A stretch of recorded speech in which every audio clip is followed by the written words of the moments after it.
Are silver nanoparticles good or bad for you? To help answer this, we thought we'd round up 7 facts about silver nano that may surprise you. 1. Silver nanoparticles are released from silverware.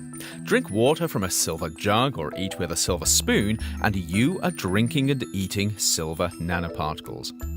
As silverware has been around since Roman times, we've been doing this for a couple of millennia now. And of course, if you were born with a silver spoon in your mouth, you've probably been doing it more than most. 2. People have been intentionally dosing themselves with silver nanoparticles for over 100 years. Colloidal silver, suspensions of silver nanoparticles in a liquid, were popular before modern antibiotics came along. Their use has become widespread again in recent years as a cure for, well, if you read the claims, almost anything apparently. There is no clear evidence that drinking colloidal silver is good for you, but the evidence never stopped people from self-medicating before. 3. Silver nanoparticles are pretty good at killing microbes, but it's the silver ions that they slowly release that do most of the damage. This means you don't necessarily need nanoparticles to make products that kill bugs using silver.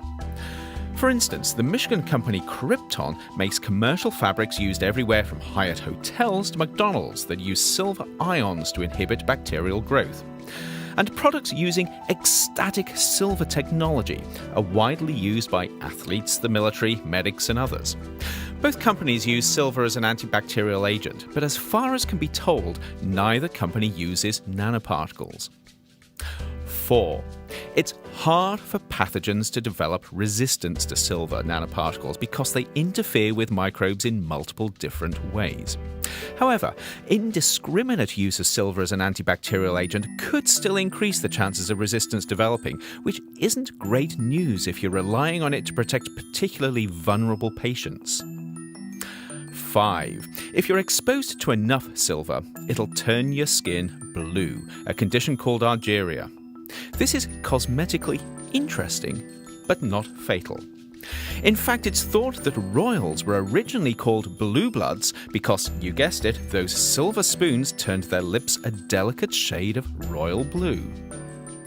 6.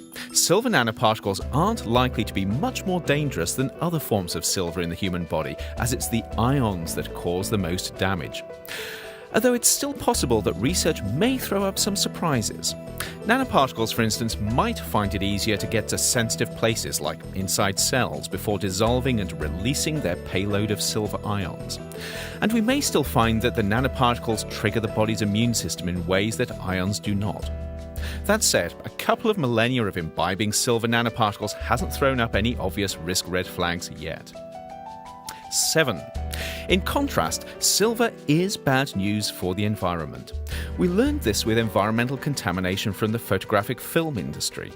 Silver nanoparticles are at least as harmful as the same amount of silver in any other form, possibly more so if the nanoparticles can get to places other forms of silver cannot. This has got some people wondering whether putting silver in everything from socks and kids' toys to bedsheets and carpets is a bad idea. To learn more about silver nanoparticles, check out the blog below, and as always, please do join the conversation in the comments.